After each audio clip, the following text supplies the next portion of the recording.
किसी ने बड़े कमाल की बात कही है कि जब घर से निकलें तो प्रभु से कहकर निकलें कि आप भी साथ चलिए, क्योंकि चाहे आप घड़ी लाखों की पहन लें लेकिन समय तो प्रभु के पास ही है ना। नमस्ते, माय एफएम से मैं हूं आरजे कार्तिक। एक बड़ी छोटी सी कहानी है एक संत जी की, जो वृंदावन धाम आए दर्शन के लिए। पटना से आए थे, वृंदावन पहुंचे, प्रभु के दर्शन किए, प्रसाद खरीदी थी, प्रसाद चढ़ाई। जो लड्डू थे वो अपने साथ अपने बैग में रख लिए। कुछ दिन वृंदावन में रहे, उसके बाद वापस अपने आश्रम की ओर जाने के लिए रवाना हो। ट्रेन में बैठे।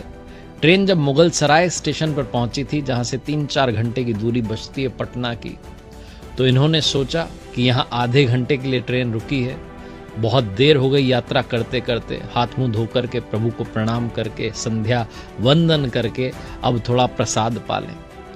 तो जो डिब्बा अपने साथ लाए थे वृंदावन से, उसे खोला तो उसमें अंदर जो लड्डू थे उनमें चींटे लग गए थे। महाराज ने उन लड्डू पर से चींटों को साइड किया और एक लड्डू प्रसाद में ले लिया।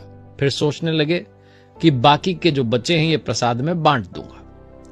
लेकिन अचानक से उन्हें ये चिंता सताने लगी कि लड्डू छोड़ो, ये चींटे मैं अपने साथ में वृंदावन से ले आया। इन चींटों का कितना सुंदर भाग्य है कि इनका जन्म वृंदावन में हुआ, और मैं कितना बड़ा पाप कर रहा हूं कि इनको अपने साथ अपने डिब्बे में लेकर के चला जाऊंगा वहां आश्रम में। ये कितना बड़ा पाप है।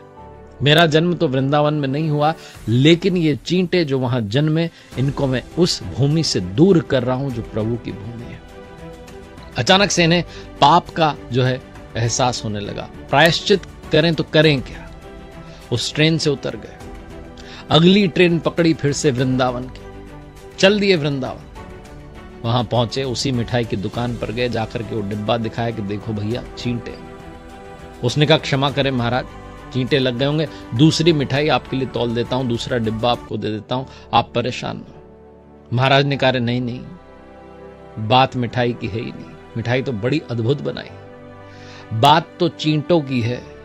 इनको यहीं वापस छोड़ने आया हूं, क्योंकि वहां तक मेरे साथ चले गए थे। जो चींटे यहीं वृंदावन में जन्मे, उनको मैं अपने साथ ले गया था, इस भूमि से दूर कर रहा था।